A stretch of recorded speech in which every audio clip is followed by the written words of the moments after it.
Hello. Thank you for coming. Um, I'm Will Janish. I'm the Director of Data Providers at Chainlink Labs. And I'm really excited to have this panel with us today to talk about how Chainlink Labs partners with our data provider ecosystem to develop new and innovative Oracle products to help the growth of DeFi and Web3. Data providers are a critical part of the Chainlink ecosystem, along with our node operators and the on-chain protocols that consume Chainlink Oracle data. There's often a misunderstanding, particularly when it comes to crypto price oracles, that Chainlink relies on free or low-cost and low-quality data providers to produce our price oracles. As you will see from our panelists, that is not the case. We rely on top quality enterprise grade data providers that are contributing prices into our Oracle networks to produce prices. And having multiple high quality data providers on each Chainlink price oracle is how we maintain decentralization and high quality prices across our product suite. Our data provider ecosystem is not only just contributing prices, they are also partners with us in innovating and identifying what the next needs will be for DeFi, and then how together we can build those products to deliver the next generation of Oracle products for the network. So let me now turn it over to our panelists. Can each of you introduce yourself, working down the line, give one sentence about what your company does, and then also tell us when and how you joined the data provider ecosystem on Chainlink, and what strengths your company brings to the table. Should I start? Yes, please. Hi, I'm Adele Scott, and I've been at Elwood since January last year. Previous to that, I used to work in benchmark data, so data has been my whole career. Elwood is mainly a SaaS platform for people like crypto hedge funds that want to trade and manage all their holdings across the digital asset landscape. So we also provide risk analytics, etc. And we contribute to Chainlink and have been doing so, I think, since May last year, when you originally approached us to, I guess, provide all sorts of data in an agreed methodology. And I think what's unique about Elwood is the data provision is not our main business, but it complements it so much. And I think all of our clients, basically, they've got the advantage of increased coverage for Chainlink, that's increased coverage for our SaaS platform clients, the data quality standards that Chainlink ask of us, which are very high, also contributes to the other clients that aren't necessarily taking the same service. So I think it's really complementary and works really well together. Great. Bedis? Hello, my name is Bedis. I'm leading the business angle of Kaiko and before products. So Kaiko, we're a digital asset and information services market data provider in the space for quite a long time now. So we've been on the Chainlink network from the very, very beginning. So I remember, I think it was early Feb 2019 that Amber and Sergey did the first demo of Chainlink price oracles at the time. And for us, working with Web3 oracles is essentially a core aspect of what we do because it is a distribution network. So when you look at data, the way we see it, you have the work of drilling data pools to actually get data. You have a lot of fabric to create value-add products and services, and then you have to distribute them through different networks. So the global internet and web APIs is a network. We distribute also through closed and loop backbone networks for TradFi, and blockchains with an S are a network, and we distribute our data and products and services on blockchains through Web3 oracles. So it's key for us to work with Chainlink and consoles. Great. Fred? Hello, or buenos dias. So I'm Fred Brown. I work for GSR. We are a market maker. We've been in the space for 10 years. Now we are a bit seen as an ecosystem partner. We have an OTC desk. We can trade a lot of different things with us, and we've invested in about 100 projects in Web3. Partnership with Chainlink started about a year and a half ago. I think at the time, this is what Sergey said, the high quality data is vital to the growth of multi-chain ecosystem. and I think we could not agree more. We wanted to be part of this. We know that data is very important. We see what can happen in DeFi with oracles. And we had the technology. We were quite an established firm at the time, so we could provide that technology, and that's how things started. I think we've learned more, and we had like bigger access to DeFi in general from this collaboration. Great, thanks. Rishi. I'm Rishi. I'm the CEO of Tingo. The high level, Tingo is a financial data provider across multiple assets, and our focus is improving the financial data vertical. And by that, I mean everything from the acquisition of data, the cleansing, the aggregation, the innovation, the distribution. So those 5 aspects, we look on innovating and improving on each of those 5. Our collaboration with Chainlink started, I think, in 2020. And in terms of what value we bring, I think the approach we take is we have our standard data products, and we have what we call our bespoke data products. And putting data on chain requires a bespoke approach because you can't undo smart contract execution.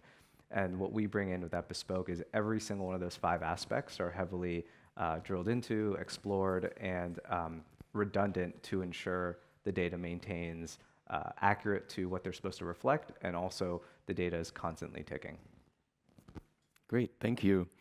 So a critical aspect of being a data provider in the Chainlink ecosystem is maintaining high-quality price data. Could each of you briefly describe how you think about maintaining quality pricing data, including how you source the data, aggregate the data, and think about things like outlier prices? Yeah, I mean, when you said people think that there might be low-quality data on Chainlink, they are wrong. That's quite offensive, actually. But no, so we go through a whole process with the venues we work with. Our KYC actually gets involved, so we don't just connect to every exchange. So there's that kind of compliance layer, and then there's a lot of testing that goes on the data, and what are they offering, how often, etc., all the items, etc. So that starts with that. And then the quality is so key because of the way clients are using our system, it has to be correct. I mean, we're talking about trading as well as P&L calculations, and then what we're providing to you. So we've got a team of over 10 quants internally that work on both the market data side and the platform side. So there's rigorous testing. We have internal alert systems 24/7. We also have an alert system with you that we've been trialing at the moment, which I think is quite a unique collaboration that you're informing us, we're informing you, which just raises the bar for data quality for sure. And then we've got agreed methodologies for outliers, over X% away from the median, etc., that we've put in place with you. I feel like Chainlink have like a holy trinity of data quality checks that from your rubber banding and then staleness and how disparate it is from the median price. So we think you've raised the bar for us internally, and the quality is key and accuracy is key. And everybody really benefits from that, I think. Great. Idis. So for us, data quality, it has 3 main angles. The first one is indeed the relationship with the sources. Mm-hmm. So we work heavily with exchanges. We redistribute the data in a framework with exchanges. We're licensed to do so, and that entails also logic of support from the exchanges and the source data pools and so on whenever there are issues and so on. The second piece, which is important, is R&D. So every single methodology that we publish, and sometimes it was a bit frustrating when we worked with Chainlink because we take time to actually publish those methodologies. They're publicly available on scientific papers, archive, and all of that kind of sometimes public-private collaborations with universities to have all of those pricings and additional services properly documented. It's not black box, it's white box to some extent, on how we contribute to the ecosystem by building those metrics, risks, pricing, and so on. And I think the last one, the third, is how we also collaborate with node providers. And I think we need not to forget those because we are a node ourselves, but we also license data to the different node providers. And for those, we've also made a declination of our products in the sense that they are as a service with multiple policies, so they also can decide, okay, I want to apply these outlier management policies because of X, Y, and Z, the way they see it as a service, and not necessarily ready on the shelf, so that they have their say into what they deem is quality. Fred. So we have 10 years of technology built in-house. I think from the beginning there was a focus on scalability and data quality. Obviously, like in the recent years, even more on security. But I would say that bottom line, we're a market maker. So the order book is our knowledge, you know, and I think if we're not good enough to get good prices and actually to pass that information to Chainlink, I think we will be like out of business pretty soon, because you know, if you're a market maker, if you don't have the right price, you lose money pretty quickly. On the other side, we have a pretty big company. We are 200 plus people, and actually most of that is we have a huge tech force. So we have a team dedicated to prices, to Chainlink in particular, and we have like the usual like 24/7 with alerting. So that's how things work. Great, thanks. Rishi. Yeah, so Tingo was started in 2014, and our focus has always been originally TradFi. And from there, we cut our teeth and built a reputation and a brand on data cleansing. And crypto is just another level of management on a scale that TradFi is not even. It requires so much monitoring, exploration. Every part of the stack I mentioned has to be focused on. Before we even decide to acquire data on the SEC side, every single centralized exchange we add has to pass through our rigorous checks. And on top of that, both KYC, also the legal structures, and even testing the data for statistical anomalies. And there's one test that so many exchanges fail because they're making up trades, right? And so how do you handle situations like that? And on the DEX side too, our general approach is trust nothing, right? Like you really have to verify and watch. Like, we don't rely on any subgraph or intermediary service. We read data directly on chain, and I don't know, maybe top 3 DEX out there, we discovered an error in the way they disseminate events, which made it nearly impossible to trust some of their feeds. And we alerted them, and they said they can't do anything about it. The contract's already deployed. It's not a security risk in terms of draining the pool, but from a market data side, it becomes really difficult. So being able to put in things in place of that, get ahead of data issues, constant monitoring, constant discussion between Tingo and Chainlink about any potential anomalies, almost as a canary in the coal mine to something deeper. It's an entirely different framework and approach than we have to take to TradFi, but you know, the results speak for themselves. Awesome, thank you. All right, let's talk about some innovation. Vedis, you are not only one of the longest serving data providers in our ecosystem, you also bring a lot of innovation to our community. Can you talk to us about helping develop the realized volatility product that we are, I think we launched on testnet so far? Yeah. So essentially, since Chainlink is a distribution network for us and the different blockchains, ultimately you're going to have a demand that comes from different various use cases. So in this case, it was most of the DeFi protocols looking now at embedding within their smart contracts and their infrastructure layers of risk management, and that's coming, and it was maybe about time. So we are working on, with Chainlink, on having those products that support risk management being made available on site for the factories and the different DeFi protocols. It started with realized volatilities. We had demand and exploration for the implied volatility surface that can be also published on chain. So all of those is coming on chain, but essentially the very special thing that we have in the relationship with Oracle feeds is that there is a very different jobs between the R&D that you do and when you work on those data products and information services product versus the infrastructure needs to have them deployed at scale, monitored, and so on, which is what Chainlink is doing. And that's where the synergy happen. Like, it's essentially, when you look at commodities market and even oil and gas, you're going to have people working, those are chemists, building the products out of pure oil, and then you have all the distribution and supply chain management that is managed by the dedicated people, and that is what Chainlink is doing while we're focusing on working on those data products specifically. Great, thanks. So one thing you'll be hearing about a lot over the next 2 days is the new Chainlink low latency price oracles. And for crypto prices, one of the cool things we're adding to that is the ability to have more than just a single field delivered in the oracle. And the first set of additional fields are a liquidity-weighted bid and ask spread in addition to price. Rishi, you've been one of the partners helping us develop that. Can you talk to us about developing that bid-ask spread product? Yeah. When Chainlink first asked for this product, I was horrified because order book data with crypto exchanges is incredibly messy. Even if you nail the math and all that stuff, you can easily take. It's an order book, right? But it's the data quality coming in that makes it really, really challenging. And we were originally aggregating a consolidated order book from about like 50 different exchanges, and we deprecated it because messages coming out of order, timestamps wrong, we had to correct for their drift, and it just became so complicated. So then Chainlink asked us about this, and they understood the scope of the difficulty. And it was, what I think people might not see is you just see a data product, right, on the price feeds. But really, I think in the last like 3 months, we've spoken to 4 different data quality teams, like entirely different teams, all focused on this.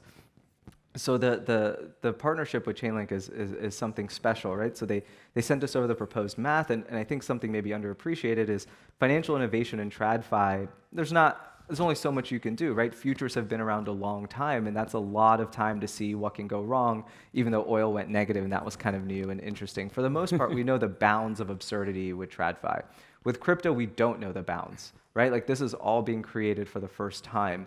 And so it has to be an iterative approach together when you're designing something new. So the liquidity bid-ask process, we did it, and we're like, this doesn't seem to capture the intent. So how do we capture the intent? And there was a lot of back and forth, a lot of exploration of the data.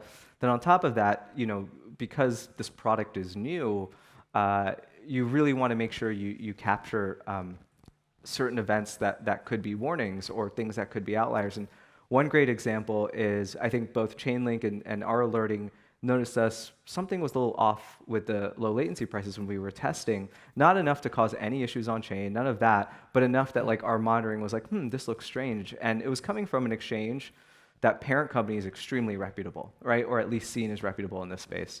And then we immediately took it out just as a precaution. And 2 weeks later, a regulatory announcement came out, and then liquidity just left the exchange, and prices were all over the place, but it didn't affect the product at all, right? And it's because of that monitoring, that communication back and forth, just that little blip that got us to look into it, and we pulled it out before there was any issue. So that kind of communication, the iteration of the math, it's truly an incredible product, and yeah, I'm looking forward to more about it as it gets announced. Great, thanks. Adele, Elwood is also a partner with us on the low latency price and bid-ask spread product. Can you talk to us about how Elwood developed that product with us, and also about the challenges of delivering price and order book data at low latency? Yeah, I mean, I echo what Rishi was saying. It's a collaborative effort with Chainlink. I mean, there was a lot of back and forth, like you're mentioning. It's first, what are you trying to get to? What are the requirements? What's the methodology? Do we fully understand each other to be sure we don't go down the wrong path, because that would be a massive waste of time. And then we go through a whole testing phase. I mean, this was data we had, but we hadn't been delivering it in this way, so we had to adapt some of our internal processes. And that's, again, when we lean on our quants and risk teams to get involved, and they find this very interesting because it's a bit different what they do every day. So they get involved in all the testing, back testing, looking at outliers, and then finally we deliver it to you. But as far as challenges, I mean, I come from a world where everything's standardized. There's a set of items, set of identifiers, classification systems, time where data is delivered. It is really different in crypto, clearly. We had to actually adjust some of our architecture for the low latency data to be, I guess, in the right region, etc. So that there's a lot of a continuation of work because of the immaturity of the space in some ways. So we're all still learning. And the venues, like you mentioned, they do surprising things, but that's why we're here, to shield our clients from that, from the errors, the changes that aren't announced, etc. It's a constant challenge, but we've definitely made lots of progress over the past 18 months, and we're really looking forward to this extra service that we're going to be able to provide to you. Terrific. Yeah. Fred, GSR is also a partner with us on this low latency bid-ask spread product. Can you talk about how GSR, as a market maker, how that technology stack gives you like a specific capability around delivering this low latency data? Sure. First, actually, I want to jump on the collaborative aspect. I think there's a collaboration with Chainlink, but I think it's important to stress that actually we work independently. So I think you give us the scope of your pricing, but then you're not at any point telling us, okay, no, you need to do it this way. And then also like we're quite separated from the other node providers. I think this year we at some point we were looking at a different item for Chainlink, and we were pretty stuck, and we got suggested to talk to another node provider, and I think at the time we did check also with our compliance, like what do you think, like how should we deal with this, because we want to be independent and not like collude with any other node providers to get to like a result in particular. But I think for us, like whatever we built so far with Chainlink, they're useful in the price indicators for us. And when we know we built this this bid ask average like indicator, we will use it internally. So that makes us even more actually eager to get it developed and do it right. That's great. And as you mentioned, one of the strengths in the Chainlink network is that we do have all these independent pricing sources that are coming up with their own point of view of the market, and then it gets aggregated in the Chainlink network, and that adds to the decentralization and the hardening of the price quality in our system. So thank you for that. Great. Well, let's talk about the future.